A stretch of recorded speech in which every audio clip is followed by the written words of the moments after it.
स्वागत है दोस्तों आप सबका पीयूषम वाणी पे। अगर आपको पीयूषम वाणी की कहानियाँ अच्छी लगती हैं तो इस चैनल को सब्सक्राइब कर लीजिएगा। चलिए बढ़ते हैं आज की कहानी की तरफ। रोहित नामक एक अनाथ बच्चा था।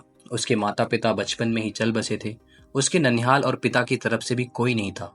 उसके ना तो कोई आगे था न कोई पीछे। अनाथालय में रहा और वहीं पला बढ़ा। वह पढ़ने में मेधावी था। उसे आर्मी में नौकरी लग गई और वह अधिकारी बन गया। अब सेना के साथ ही रहता, कभी भी घर वापस नहीं आता क्योंकि उसका कोई था ही नहीं। उसने शादी भी नहीं की थी। उसे जितनी सैलरी मिलती वह सब बचा लेता। आर्मी के कैंटीन में खाता था, वहीं पर रहता था, तो उसका खर्चा भी लगभग ना के बराबर था। तो हम कह सकते हैं उसने आज तक जितनी सैलरी पाई सब बचा ही लिया था। उसी कैंटीन में सूरजमल नाम का एक सेठ आता था, जो कैंटीन का सामान का छोटा सप्लायर था। बहुत दिन हो गए दोनों को एक दूसरे को जानते पहचानते। एक दिन सूरजमल ने कहा, रोहित आपके पैसे बैंक में रखे हैं, मुझे व्यापार में लगाने को दे दो, मैं तुम्हें अच्छा मुनाफा दूंगा। रोहित ने मना कर दिया। रोहित ने कहा, मुझे इतने ज्यादा पैसे की लालच नहीं है। जो सरकार ने दिया है वो मेरे खाते में पड़ा है। कभी जिंदगी में जरूरत पड़ी तो इस्तेमाल करेंगे, नहीं तो कोई बात नहीं। सेठ ने कहा, यह भी क्या बात हुई? अगर तुम हमें अपना दोस्त मानते हो तो तुम मेरी सहायता ही कर दो। मैं तुम्हें यह पैसा वापस लौटा दूंगा। कम से कम मेरा काम तो हो जाएगा। अभी इस पैसे की जरूरत तुम्हें है भी नहीं। बात तो सही कह रहे हो, पर आप पैसा वापस करोगे इसकी क्या गारंटी है? सेठ ने कहा, कसम खाकर कहता हूं धोखा नहीं दूंगा। रोहित ने कहा, सेठ जी, लोग तो पैसे के लिए क्या क्या कर देते हैं, पर कोई नहीं, चलिए मैं आपकी बात को मान लेता हूँ। कम से कम आपका भला तो हो जाएगा। सेठ ने मुस्कुराते हुए धन्यवाद कहा और रोहित को गले लगा लिया। पैसे लेने के बाद सेठ जब भी आता रोहित को बहुत बहुत धन्यवाद देता। सेठ का बिजनेस रोहित के पैसों से बढ़ रहा था। आमदनी दिन दुगनी रात चौगनी हो रही थी। आमदनी बढ़ने के साथ साथ से सेठ की नीयत में बेईमानी आ चुकी थी। अब वह पैसा ना लौटाना पड़े उसका बहाना ढूंढता रहता था। इसी बीच बॉर्डर पर पड़ोसी देश के साथ युद्ध शुरू हो गया। रोहित को भी जाना पड़ा। जहां युद्ध हो रहा था वो इलाका काफी दुर्गम था। वहां पहुंचने का एकमात्र रास्ता घोड़े से पहुंचने का था। रोहित एक कुशल घुड़सवार था। उसे जो घोड़ी मिली थी वो बिगड़ैल थी। रोहित के पीठ पर बैठते ही सड़पट दौड़ने लगी। रोहित उसे काबू में करने की जितनी कोशिश करता वह अपनी गति और तेज करती जाती। रोहित ने लगाम पूरी ताकत से खींचा।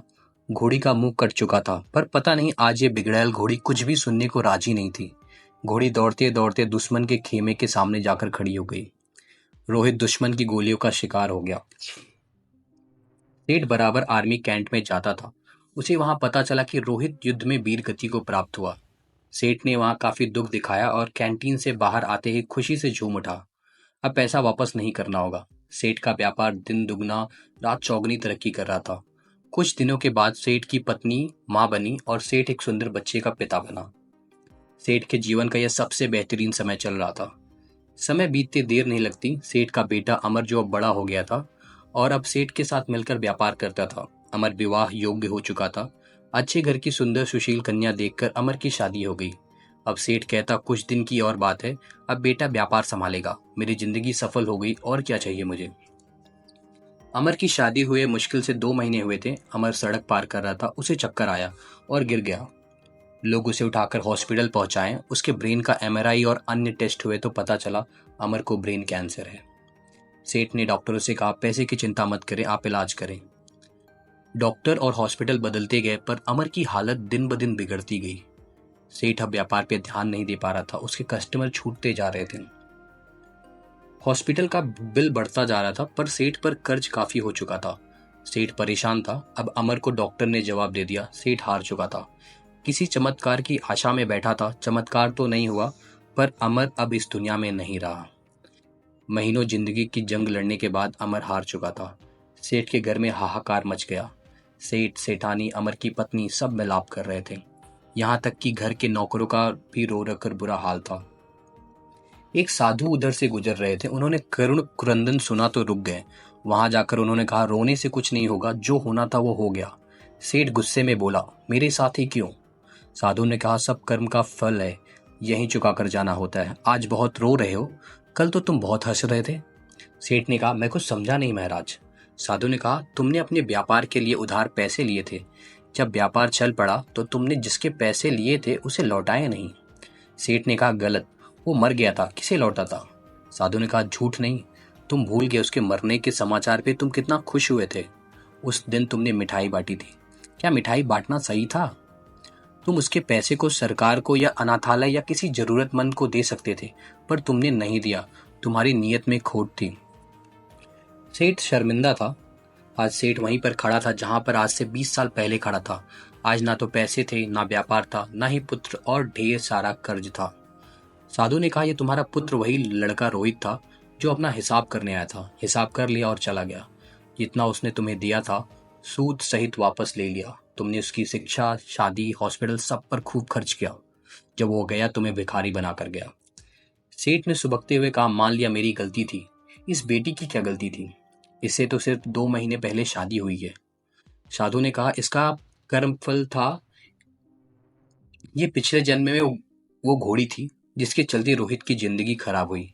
आज रोहित ने बदला ले लिया और इसकी जिंदगी नर्क बनाकर चला गया। जीवन में कुछ भी बिना कारण नहीं हो रहा है। हो सकता है बीज आपने बहुत पहले लगाया हो और आप भूल गए हो। वही बीज पेड़ बन जाता है, तब हमें पता चलता है। इसलिए आप कैसा बीज लगाते हो हमेशा याद रखो। प्रकृति हिसाब करती है। आप याद रखो न रखो, प्रकृति हमेशा याद रखती है। सेठ निरुत्तर, हताश, घर की सीढ़ी पर बैठा अपने कर्म को कोस रहा था। हमेशा अपने कर्म पर ध्यान दे। ऊपर वाले की लाठी में आवाज नहीं होती, पर असर पूरा करती है। इसीलिए दोस्तों, हमेशा अपने कर्मों को अच्छा रखें और लोगों की मदद करें। और अगर आपको पीयूषम वाणी की कहानियां अच्छी लगती हो तो पीयूषम वाणी चैनल को सब्सक्राइब कर लीजिए। मिलते हैं अगली कहानी में। धन्यवाद।